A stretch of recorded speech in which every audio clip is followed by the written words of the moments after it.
Ah, j'aurais bien aimé mon film. Ah, les gars. Bonsoir.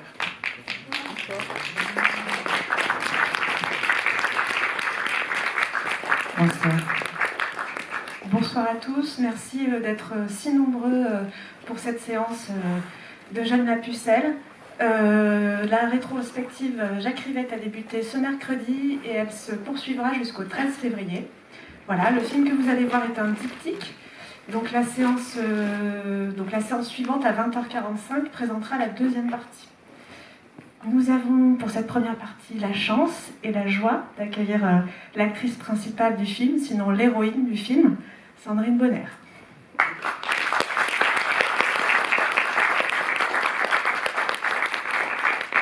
Merci, ça fait plaisir de voir du monde dans cette salle, surtout pour un film aussi long, puisque c'est en 2 volets, donc c'est quasi 6 heures. Alors qu'est-ce que je peux vous dire sur le film? Bon, vous connaissez l'histoire de Jeanne, forcément. Je peux dire que c'est un film qui a énormément compté pour moi. Déjà, la rencontre avec Jacques Rivette a été très très importante.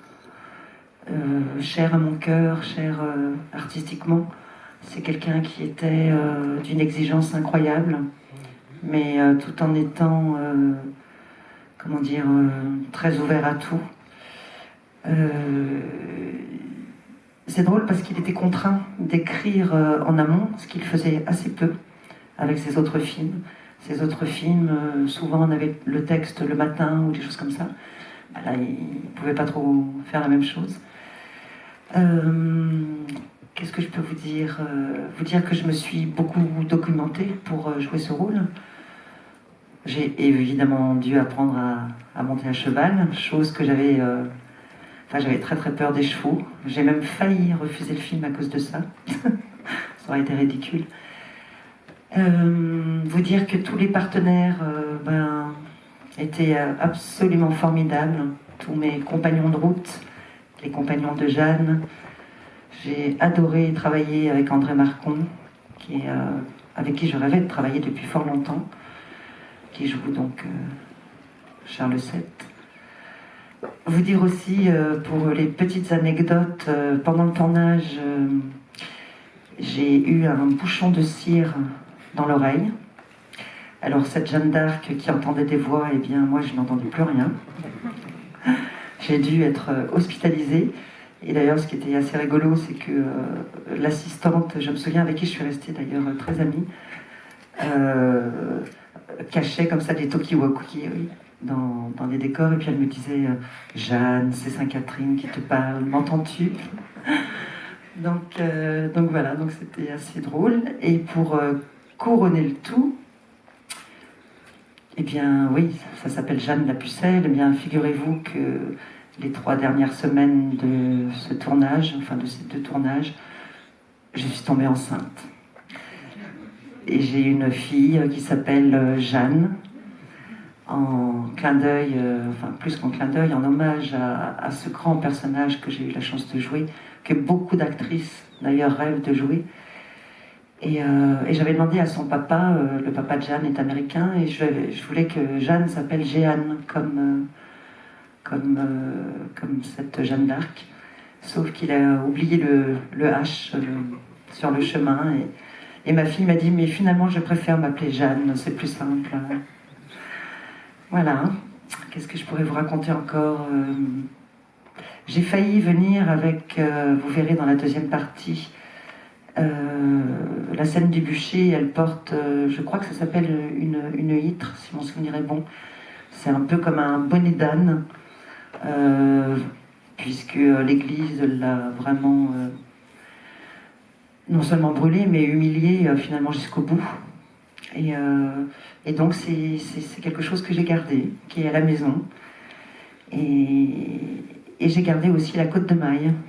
Donc je me suis dit, bon, je vais peut-être pas arriver déguisée en Jeanne d'Arc, mais j'ai failli, pour vous faire rire.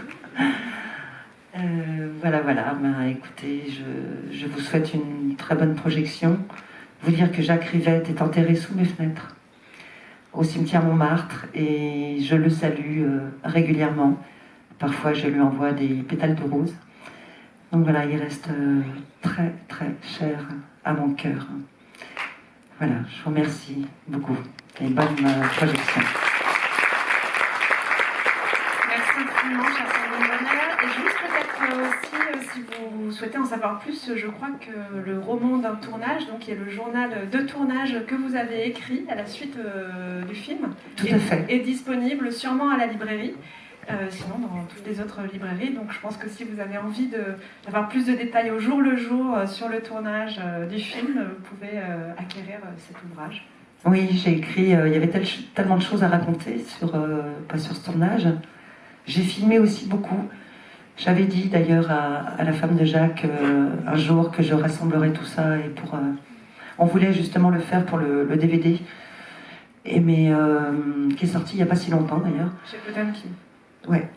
Et puis j'ai pas eu le temps de tout rassembler parce qu'il aurait fallu que je renumérise tout. Mais un jour je le ferai. C'est assez rigolo. Il y a quand même tous les compagnons qui sont en armure et qui fument des clopes, qui mâchent du chewing-gum, qui lisent Libé. Donc ça donne des images assez incroyables. Et d'ailleurs, les compagnons, dans les choses rigolotes à raconter, c'est qu'il y en a pas mal qui avaient fait croire qu'ils montaient à cheval. Et je vous raconte pas, c'était assez... On a eu beaucoup de fou rire, parce que Rivette, qui faisait des plans assez larges, nous demandait vraiment de jouer avec les chevaux. Donc on était... il y avait des places très précises, on devait dire telle phrase, ensuite se déplacer, aller près de la caméra avec une marque au sol précise.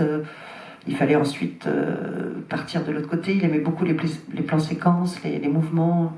Donc c'était assez compliqué. De jouer à cheval, c'est pas facile. Voilà. Bon, mon film est resté pour la deuxième partie, parce que c'est vrai que c'est 6 heures, mais il faut voir les 2 films. Absolument. Je vous remercie encore, Sandrine Bonner, et Merci bonne projection. Merci.